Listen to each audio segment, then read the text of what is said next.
state wanted to have its highway funds, its federal highway funds. If you remember, back in the 70s, you were able to drink at the age of 18 because everybody debated, we could die in war, we got to be able to die drink. of a drink. Yeah. Right. So it was changed, what was 71? It was changed to 72 to 18. Okay. And then in the early 80s, Mothers Against Drunk Drivers got it raised to 21, and they tied your federal highway funds to it. Right. So if you wanted to have 18 be your legal age to drink, you lost your money. You lost your highway fund. So everybody raised it to 21, and they did the same thing with seatbelts. And 49 states said, okay, we want our federal highway funds. And New Hampshire said, screw you. Yeah, live free or die. Yeah. Will Durst is in the house. That was me. Let me give you a nice introduction. Oh, okay. Sorry, I didn't mean to. No, it's okay. Jump in there. Will Durst is one of the cleverest and most unique comedian commentators and observer of the world in general that you will ever hear or read. We love Will. You've seen him on Comedy Central, CNN, HBO, Showtime, Letterman, PBS. And his columns and blogs appear in publications like the New York Times and the San Francisco Chronicle. Will's most recent one-man show, which I'm very interested to hear about, is called Boomer Aging, from LSD to OMG. If you're in that huge population bulge known as the baby boomers, you'll enjoy catching a performance by him at the Valley Center Stage in North Bend this Friday and Saturday. It's my hometown. It's my peeps there. Friday and Saturday at 8 o'clock or Sunday at 2. Ticket information is at bobrivers.com. Will Durst, welcome back. Wow, you're from North Bend? I actually live there, yeah. It's a beautiful. Have you been out there yet? It's lovely. You like the mountains? It is bucolic and idyllic and rustic and stuff. It's very icky. Now, bucolic's what took the first settlers who tried to settle North Bend, they all right? got bucolic and died. If I'm not mistaken, they're trying to live that down. Don't drink the water. And colicky. They were colicky as well. Yeah. Well, how are you? It's all good. It's all good. You look different for some reason. You've got the goatee beard thing going. Yeah. You look very distinguished. You look happy. Oh well, man! You're a comic. You can't be happy, right? I'm still vertical. Are you kidding? Yeah. You look like the college professor with so much tenure. There's nothing he can say to get himself fired. You look really dialed in. That's what I'm going for. I'm going for the mad professor look. Oh, okay. So, how are you doing? Life is good. It's all good. I kind of, I clawed my way to the middle. I kind of patched together a comedy kind of quilt.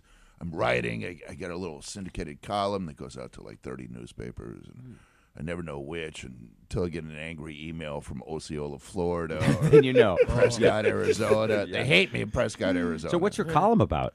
It's a political humor column. Oh yeah, okay. Yeah. Last week was Christie, Governor Christie. Politics these days, I'll tell you, you must love Jon Stewart. He's really brilliant about it. I can't watch him.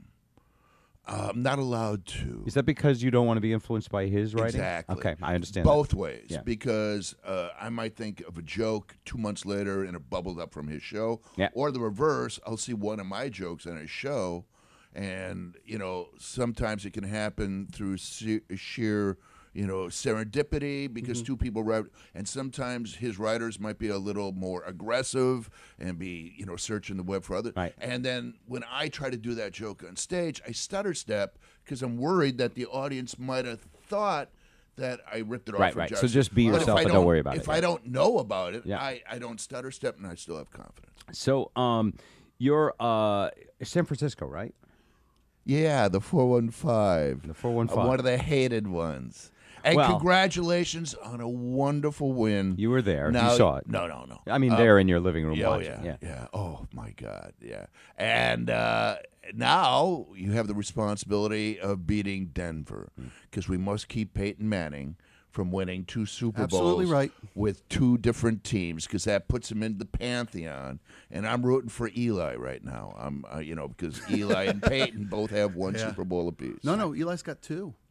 Yeah, Eli's got more than his older brother. Yeah, but on the same team. As a younger brother, he's on the same team. He's won 2 with the Giants. Eli's got 2. Yeah, oh he does. Man. Yeah, I know. What was it like for you, a 49ers fan, a great San Francisco guy, to watch that game? I had the feeling the whole game. Look, I wanted my team to win, but I admired both teams. It was a great win by you guys, and much deserved. and the 12th man, and blah blah and hoodie doo. Thank you. I was really into it. But you know what it reminded me of? It reminded me of the Niner-Carolina game, because the Carolina looked so strong in the first half. Right. I was wondering how the Niners are going to keep. They looked faster and they were hitting harder, and then something happened in the second half. And the same thing with this game. Only the in reverse. Niners, the Niners looked faster and they were hitting harder in the first half, and then the second half you kind of wore them down. Well, it was a matchup. It was a great matchup. How much difference do you think the 12th man makes? I mean, it's harder to play in an opposing stadium. So you know what? I'll be interested in, because next year, the Niners move to a new stadium in Santa Clara. Boy, that place looks gorgeous. I've seen build photos of it. It looks great. Yeah, but if you're used to one thing, you're worried about it. Right? Well, there's many things that I'm worried about. One, that they're pricing the normal guy out, so we won't have any crowd noise. Or two, if they consulted acoustic engineers before designing it, because you guys have been doing the 12th man. Did you really? Absolutely. They talked to acoustic engineers? They designed it. Absolutely. They designed it to be loud. Yeah, Paul Allen built that thing. They spared no expense, and they researched soccer stadiums in Europe. They looked at our Kingdom, what made it so great, and they it's a clamshell design. And what the story is, Paul Allen was at the Seattle Aquarium watching an otter eat a clam, saw that shell, and said, "Hey, that reflects the sound back on the." I'm making that up. It's not really true. I really like really not true. I like It's the otter actually- story. No, I know, but I think you might have had him for a minute. But the design is called a clamshell, and the refractionary qualities of the roof do not allow the sound to go up and out. It's pitched back onto the level. It's of the reverse field. cleavage if Is you're an that what audio it is? engineer. Okay. Yeah. All right. So anyway, I like that too, Jody. I want to hear about boomer aging, because I like LSD to OMG. We are. It's what happens when acid flashbacks meet dementia, which a couple of us can relate to. We are the baby boomers now are. I don't know what the range of ages is. Baby boomers were born between 46 and 64. It's a wide range. And Gen X is 65 through 83. And Gen Y, but they changed their name to the millennials because you know how they are. They're 84 through 2002. Okay. And these are sort of arbitrary in a sense, but these are multiple generations.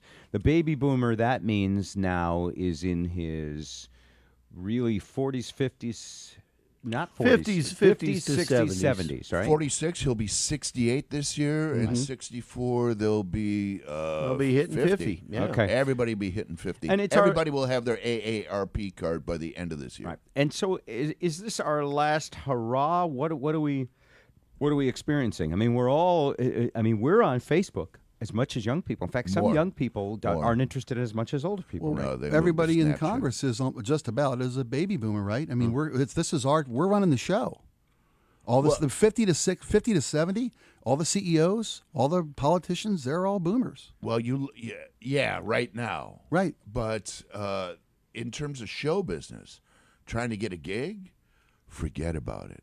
Baby boomers are pre-dead because everybody's going. They're calling us pre-dead. Pre-dead's awesome. Yes, we are. We're about to not matter at all. We're deceased while ambulatory. It's a condition, also known as the Walking Dead. Wow. Yeah.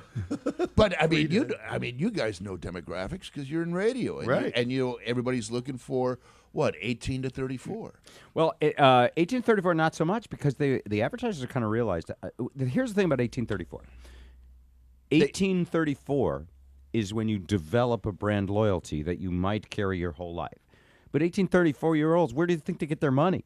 Mom. From their baby boomer parents. Yeah, because they're living at home. So 1834, you're going to pick your soft drink, you're going to pick your booze, you're going to pick all of the things that you hopefully will stay with. So it's worth investing in them, but it's a long-term prospect. Then 1849 is really where the TV money is.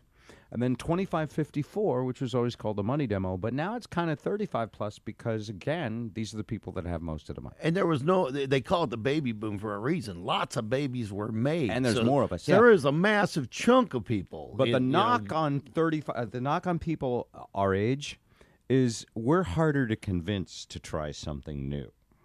So even though we control more of the money, the discretionary income, we have the well, discretionary income. not only we decide what to give our kids money for, at least a little younger than me now. I'm sort of aging through that. But you know what I'm saying. Well, also, we're called our demographic bulge. If you look at the graph, and I have an overhead projector on stage with me because it harkens back to a simpler time. Overhead projector. My God, where'd you find it? The Smithsonian lent that out to you? 3M stopped making them last year. Yeah. And I showed the demographic bulge, and they call the graph of the growth rate because during the Depression, World War II, nobody was having kids. And then 46, the soldiers come home. Soldiers been away a long time. Horny men, lonely women. And the graph goes like it. And they call us the pig in the snake because that's what the graph looks like. Oh, we're the pig in the snake. And we're almost to the back end of the snake. And we always will be. Yeah. Now, you're a baby boomer. You are... almost to the back end of the snake. We are. We're almost to the back end of the snake, man. You are... I got a word of the day winner, by the way. Did you sneak it in, or did he? Yeah. I didn't even hear you. She's been so quiet over there because she's... You're having like an old white man power party. Yeah, she's a different While generation. you think about his hummus. Ouch! Sorry. Did I just say that out loud? Yeah. Yes, Sorry. you did. That's okay. Steve in Georgetown. Hello, Steve. How you doing, Bob? Good. Hey, I was at the championship game, my second NFC championship game I attended last weekend. I got myself a Seahawk hat, $25. My ticket to the game, $99. A great view of the Seagulls cleavage, Priceless! Come on, double that guy. That was well spun. All right. Every day at the end of the show, we do a last word of the day. Very nice. And the first person that hears that word used in a sentence the next day and calls in with their own creative sentence wins a prize. It's the last word of And the the day. fact that it took our show 3 hours to use the word cleavage shows just how Shows old how we old are. we have become. I was waiting. She said cleavage. I was Yeah. holding it. She called it reverse cleavage design at the stadium. Brilliant. didn't she? Congratulations, Steve. And here's Eric with your prize. All right, Steve, you've got a pair of tickets to the 16th annual Mariners Fan Fest at Safeco Field this Saturday and Sunday, January 25th, 26th. Go to mariners.com/